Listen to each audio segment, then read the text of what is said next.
کہ ہم ایک دوسرے کا منہ توڑنے پہ لگ جاتے ہیں. گاڑی ٹوٹی ہے نا، وہ بن جائے گی، لیکن ایک دوسرے کا منہ تو نہ توڑو. وہ اس کی ماں، اس کی بہن، اس کی گالی، اس کا گریبان، آپس میں لڑتے ہیں. لیکن اس کے برعکس سعودی عرب میں دیکھو، سعودی عرب میں کیا ہے، میں نہیں بتاؤں گا، آپ ہی بتاؤ. گاڑی اگر ٹکراتی ہے تو کیا ہوتا ہے؟ مرور اپنی جگہ ہے، اس سے پہلے آپ کا اخلاق آگے آتا ہے. گاڑی ٹکراتی ہے، کچھ بھی ہوا، دونوں ڈرائیور بچے ہیں، اترتے ہیں، سلام کرتے ہیں، دیکھتے ہیں ایک دوسرے، سلامات انشاءاللہ، سلامات، اللہ سلامت رکھے، بچے ہو، ہاتھ پیر سلامت ہے، کچھ ہوا تو نہیں، یہ جو پوچھتے ہیں، ہے کہ نہیں؟ مرور والا یعنی ٹریفک پولیس والا آتا ہے کہ وہ بھی سب سے پوچھتا ہے سب خیریت سے ہو نا؟ ہاں خلاص. اس کے بعد لین دین، کیسے کیا کرنا، سیٹنگ فٹنگ جو ہوتی ہے وہ ہوتی ہے. یہ طریقہ ہے انسانیت کا. ہمارے یہاں حیوان لوگ رہتے ہیں، حیوان جانور لوگ رہتے ہیں، اور ان جانوروں کے بیچ میں رہ کر انسان بھی حیوان اور جانور میں جاتا ہے. اب گاڑی ٹوٹی ہے تو آپس میں کیوں پھیٹا کر رہا ہے، کیوں لڑائی کر رہا ہے، کیوں ایک دوسرے کے گریبان پکڑ رہا ہے؟ کیا بن جائے گی اس سے گاڑی؟ سکون سے رہے، پولیس کو بولا یا آپس میں بٹوالی کرو، بھائی ہماری غلطی تمہاری غلطی نہیں ہو پا رہی ہے تو پولیس آئے گی، بلوا لو، بات ہی ختم. لیکن نہیں، اللہ تعالیٰ ہدایت فرمائے. تو غرض کہنے کا مطلب یہ ہے کہ سڑکوں کے اوپر چلو تو بہت سوچ سمجھ کے چلا کرو. یہ نہ سوچو کہ ہر آدمی صحیح ہے، ہو سکتا ہے نفسیات کا مالک، ہو سکتا ہے گاڑی میں پستول رکھا ہو سکتا ہے کچھ بھی. آپ کو لا کر کے اکیلے ختم کر دیں تو کیا کریں گے آپ لڑائی؟ اس لیے صبر اور قوت برداشت، آپ کے اندر تحمل ہونا چاہیے، قوت برداشت ہونی چاہیے. اور جو ہے کچھ بھی ہو، 10-20 زیادہ ہی جائے، عزت کے ساتھ وہاں سے اپنا نکل کر کے اپنی گاڑی صحیح کرو یا اس کی بھی گاڑی، نو پرابلم. آپ بچے ہو نا، سلامت ہو، آپ سلامت ہیں تو خلاص ساری دنیا سلامت ہے. لیکن آپ ہی اگر ختم ہو گئے، انجرڈ ہو گئے، ختم تو گئے، خلاص اب کیا کریں، کچھ بھی نہیں. تو خیر، عرض کرنے کا مطلب یہ ہے عزیزان گرامی کہ یہ دنیا اللہ مسبب الاسباب ہے. اللہ نے یہاں سبب پیدا کیا ہے اچھائی کا. کوئی بھی بیماری اتری ہے تو اس کے لیے دوا بھی اللہ تعالیٰ نے اتاری ہے، یہ بھی سبب ہے. اور اس کے لیے دعا بھی ہے. دوا اور دعا دونوں ضروری ہے. دوا بھی کرو اور دعائیں بھی کرو. اللہ کے رسول صلی اللہ علیہ وسلم نے فرمایا، اللہ کے رسول صلی اللہ علیہ وسلم نے فرمایا، داؤ مرضاکم بصدقاتکم، اپنے مریضوں کا علاج صدقہ اور خیرات سے بھی کرو. بظاہر آپ کو نہیں لگتا یہ صدقہ دینے سے کیا ہوگا، میرا مریض کیسے شفا ہوگا. اللہ کے بندے، میں سمجھتا ہوں کہ دنیاوی بیماریوں میں بھی اس حدیث کو سمجھنے کے لیے آپ کو سب سے بہترین طریقہ، بہترین غور و فکر کرو تو بہترین نتیجہ موجود ہے، اس کا جواب موجود ہے. جو لوگوں کے دلوں میں آتا ہے کہ بھئی صدقہ کرنے سے کیسے میرا مریض صحیح ہو جائے گا. ایک سوال ہے، صدقہ ہم غریب اور مسکین کو دیں گے تو میرا مریض کیسے صحیح ہوگا. میں آپ سے ایک سوال کرنا چاہتا ہوں، درد آپ کی آنکھوں میں ہے، درد آپ کے کان میں ہے، سپوز ہے کہ نہیں، اور ڈاکٹر آپ کو گولیاں کھانے کے لیے دیتا ہے. کیا کہتا ہے؟ یہ گولیاں کھاؤ، آپ کا درد کیا ہو جائے گا. گولی کان میں جاتی ہے یا پیٹ میں جاتی ہے؟ تو پیٹ میں جاتی ہے تو اس سے کان کیسے صحیح ہو جاتا ہے؟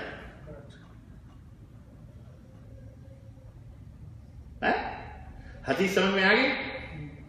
حدیث سمجھ میں آئی کہ نہیں آئی؟ صدقہ دیتے ہیں ہم غریب کو تو میرا مریض کیسے صحیح ہوتا ہے؟ سمجھ میں آئی کہ نہیں آئی بات؟ بولو، آگے سمجھ میں؟ جو اس کا جواب ہے وہی اس کا بھی جواب ہے. جو کوئی اعتراض کرے اور ایسی بات کرے تو بولے یہ سوال کر دو آپ، بھیا درد تو آپ کی آنکھوں میں ہے، گولی آپ پیٹ میں کھا رہے ہو، اور پیٹ میں جو کھا رہے ہو وہ باہر نکل رہا ہے کچھ دن ٹائم کے بعد، لیکن اس کا اثر آنکھ میں کیسے آتا ہے؟ ڈاکٹر آپ کو پھر سمجھائے گا. عزیزان گرامی، وہ ویسے ہی میں دینی ڈاکٹر ہوں، اس لیے دین کا اسکالر ہوں، اسلامک اسکالر ڈاکٹر ہوں. اس لیے میں آپ کو یہ سمجھا رہا ہوں کہ کیسے صدقہ دینے سے آپ کی بیماری صحیح ہوگی. سنو، صدقہ دینے سے اس طرح آپ کی بیماری صحیح ہوگی کہ بیماری دینے والا، مرض دینے والا اور اس کا علاج بتلانے والا کون ہے؟ اللہ نے خود، اللہ کے نبی نے فرمایا کہ جو بھی اس نے بیماری اتاری ہے اس کی دوا بھی اتاری ہے. تو اس کی ایک دوا، جہاں آپ یہ حکیمی یا یونانی یا ٹیبلٹ اور انجیکشن اور گولیاں، اس کی ایک دوا یہ بھی اللہ کے نبی نے بتایا صدقہ اور خیرات ہے. کیونکہ جب تم صدقہ اور خیرات کرو گے، غریب اور مسکین کو، یتیم کو، وہ خوش ہوں گے تو وہ تمہارے لیے دعا دیں گے، اور اللہ بھی خوش ہوگا. کیوں؟ یہ سب اللہ کے بندے ہیں. اللہ کے بندوں کے تم کھلا رہے ہو